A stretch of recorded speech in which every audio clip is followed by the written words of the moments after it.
Hey everyone, how's it going? Welcome back to Let's Play Sekiro, Shadows Die Twice.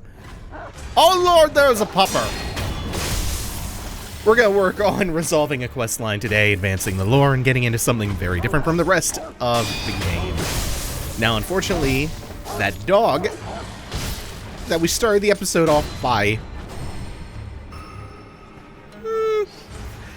we tranquilized him. We used the reverse blade technique as shown in Rurouni Kenshin. Sekiro being a proud practitioner of the Hiten Mitsurugi style. And he coated the dull, reverse side of the blade with some nice tranquilizer for the dogs. Didn't kill many of them. Or any of them at all. Unfortunately, that dog that we began the episode by tranquilizing, we could have shurikened it from a distance, but even killing it will still alert this interior ministry guy, who was residing in the ravine, so we just have to fight him straight up. Now, there's something very different about this guy, and you'll notice this big bar building up on the bottom center of the screen. That's poison. We've encountered the poison status affliction before, or at least the build-up to it. Also, I recently found out you can do that to these guys. You can Mikiri counter their kick, because it counts as a thrust attack. For some reason, I never put that together, that counts as a thrust attack. But you just stomp his leg into the dirt, and there you go. Lots of posture damage. I actually wish I had known that much earlier on in my first or second playthrough. I believe I only figured that out because of a very nice comment, and he was guarding a treasure carp scale. And unfortunately, you can't just plunge over the edge of the ravine down onto him, because the dogs will always alert him, even if they're dead. Now, the poison that he tries to inflict on you, that is something new for that enemy type. But there's a reason why poison has been a theme as of late, and why that Lone Shadow Longswordsman, the interior ministry enemy, was trying to stab us with a poisoned, I don't believe it's a dagger, I think it's a tanto he uses. We will have access to something similar as a prosthetic tool in the near future. But then when you come the opposite way, following the river, deeper into Mibu Village, you see something really alarming, which is that all of these villagers are disfigured. They are hunched over. They look disformed. Kind of transformed, actually, and they're carrying these sickly green objects in their offhands, and generally just trying to really F you up with gardening tools for the most part, or just household tools. The land here is actually very fallow, hence why so many of them use those gardening tools. Well, it's a really common accoutrement. Actually really similar to the possessed villagers in Dark Souls 3, as well as the witches in Hemwick Village in Bloodborne, the way they fight you.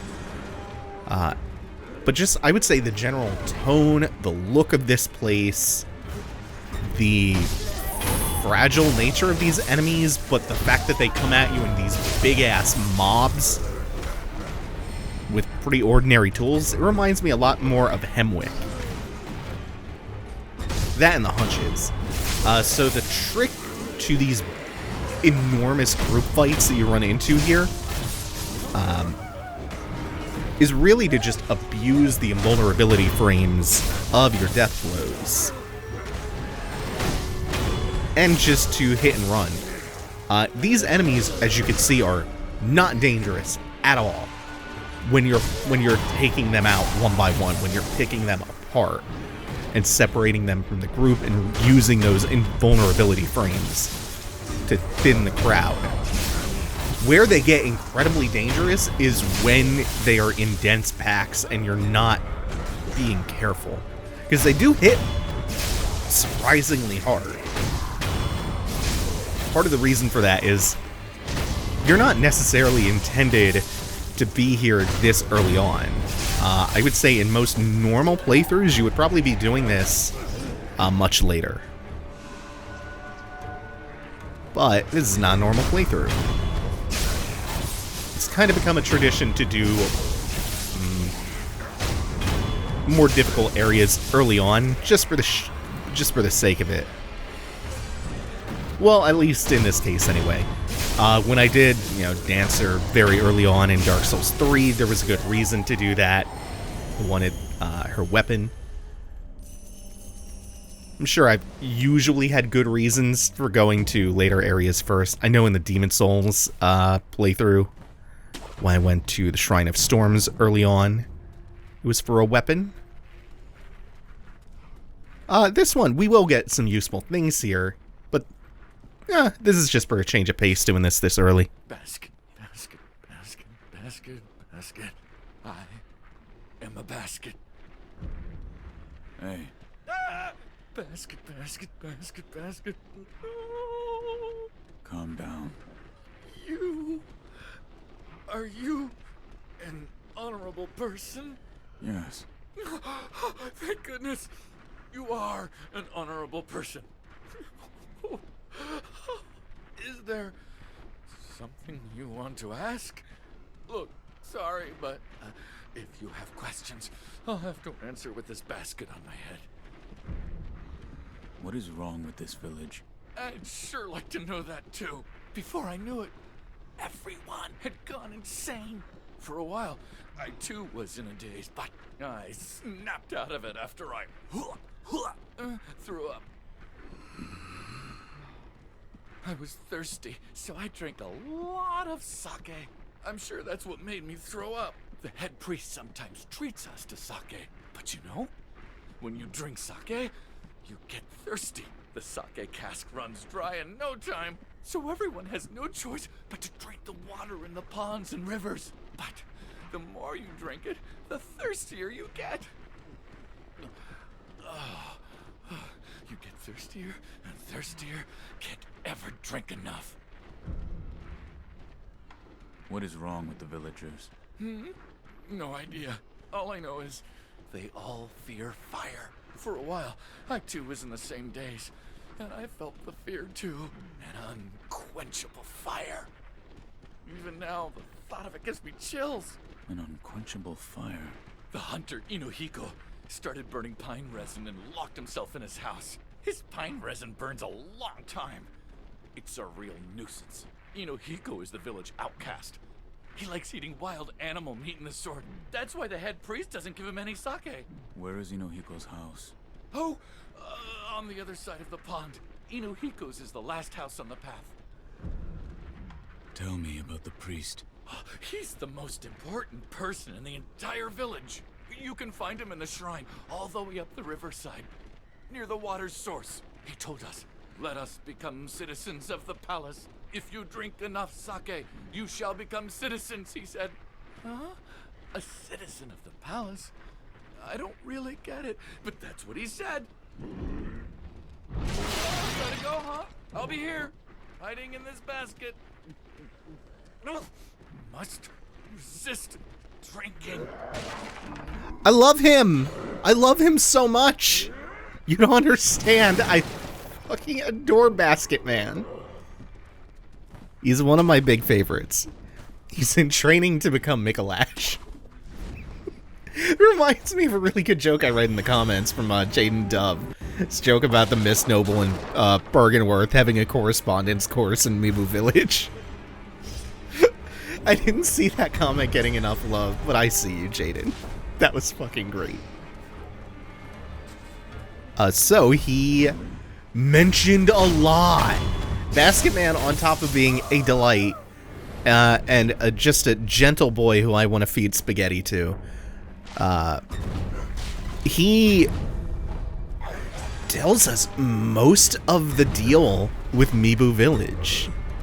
And that, combined with some inference... Oh, hey, a gourd seed. Glad we stopped at this tree trunk. That, combined with some inference, reveals a lot about the lore of this place and how it fits in to the greater story and the greater narrative being woven throughout Sekiro. Also, how nice is this? Bypassing all the villagers, they de-aggro and you actually get a chance to stealth kill the bell guy. Very good. Also tells us about Inuhiko's house, which we'll visit in a moment. By the way, about these villagers, been pretty vigilant about avoiding this, but some of them will try to rise out of the mud to ambush you. They'll spring up and try to grab your legs so that others can hit you. Sometimes they'll just blindside you. That's why even when we wander into a swath of them, sometimes it seems like they're infinitely spawning. It's just because a couple of them are really well disguised, rising out of the mud. Now about what our basket friend said. There's a couple notes to recap there. These villagers, if you look closely at them, like look in their faces, you'll see that they are not red-eyed. But they do, as pointed out by our basket friend, fear fire just as much as the other red-eyed enemies, specifically the one that we have encountered, the chained ogre. Oh, and pine resin ember. Piece of resin that contains a continuously smoldering flame can be used to upgrade the flame vent. The resin was found in a black pine within the forests of Mibu Village. The ever-smoldering flame acted as a landmark to find one's way to the village. In time, the villagers came to loathe the flames, and the black pines were lost. Those who defended the flames were equally loathed, reinforcing just how much they hate fire here. They are terrified of fire. And that's because they share that trait with the other red-eyed enemies. There's another link there. We recently got that red lump, remember? The lumps that can imbue us with red eyes at the expense of not allowing us to resurrect. Ooh, and also, I think these are red-eyed carp.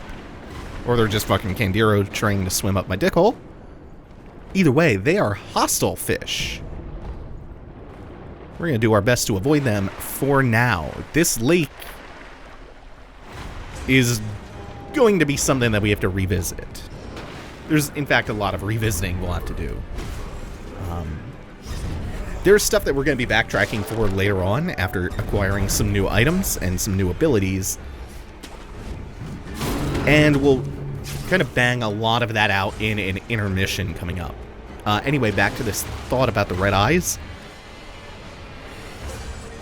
The other thing that we know, aside from the red lump that we got that can imbue that in us, is we also know that Dojin, that bloody surgeon, is studying the red eyes. So we have a link between this bestial red-eyed condition, the Mibu villagers, and the water in Mibu Village flowing into it. And we also know the interior ministry of the Ashina clan. It's said to be the Yeah, I didn't figure she'd have anything new. We know the interior ministry of the Ashina clan is also interested in this area, guarding the river. Yeah, I knew that there was still a prosthetic that we never came back for to get fit in. It was our loaded spear. We'll have to start using that soon. And then, the problem is I want some of those deeper prosthetic tool upgrades, but there is so much chaff in the way. There is so much bullshit you have to get through in these upgrade trees. I will say that, in terms of how important and exciting the items that you come across, how they feel, it's very similar to Neo. And that's not a good thing, I would say, because Neo was it felt like a lot of busy work in the items that it gave you and the crafting and the re-rolling of item stats and all that stuff. It's a little more streamlined here, and it's not as intended for you to just grind forever, getting ever better and better stuff. But it is kind of similar in how, like, mundane the items feel, where very rarely feels like you're going to stumble upon something really cool. It's just a lot of like, oh, cool, I found some gunpowder. Woo. Oh, hey, I found a lot more sugars. And then occasionally you'll get a gourd seed, which is nice. And the only thing that makes that a lot more tolerable here is that the lore is better. Is that you, Shinobi? I was so taken by the melody. I did not see you coming. Ah, I can hear it. I'm sure the shamisen player is just beyond here. I knew it. She's been waiting for me the whole time. I knew. So he finally found his shamisen player, and she appears to be just up ahead. And there is, yeah. There is someone here, and we can hear the shamisen. In fact, we could see her playing it.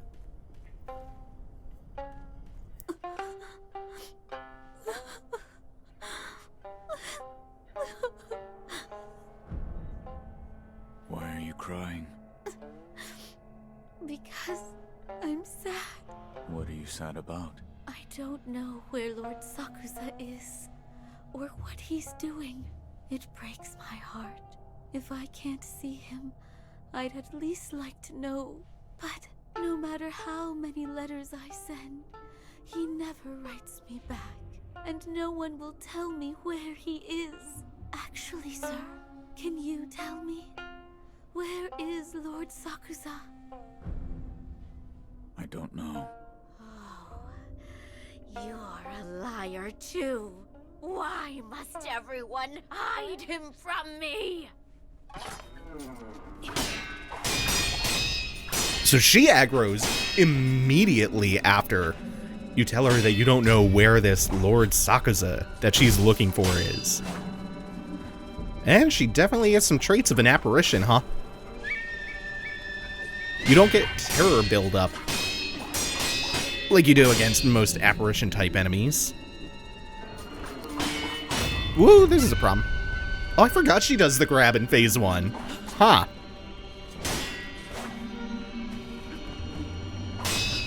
So she is very explosive with her movements. And it can be deceptive. Because she'll make these, graceful back steps. She'll float blithely through the air. And then she'll just do like a fucking 9-hit combo in a span of 2 seconds. And she can close a lot of distance quite quickly. And one of those enemies who can trip you up because she is very capable of punishing you for getting your posture broken.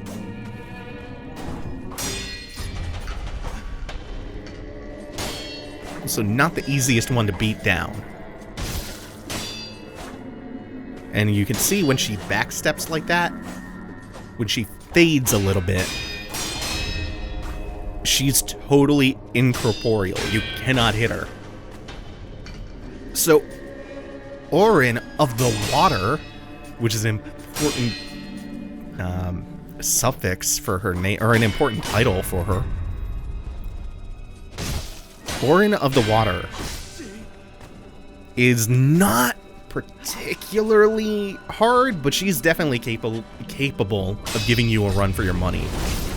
Like, you really have to temper your offense and find a good middle ground between trying to actually go in and just building her posture up. And I don't think I'm quite striking that balance. Yeah. I think you actually have to be a little bit more patient than I'm being.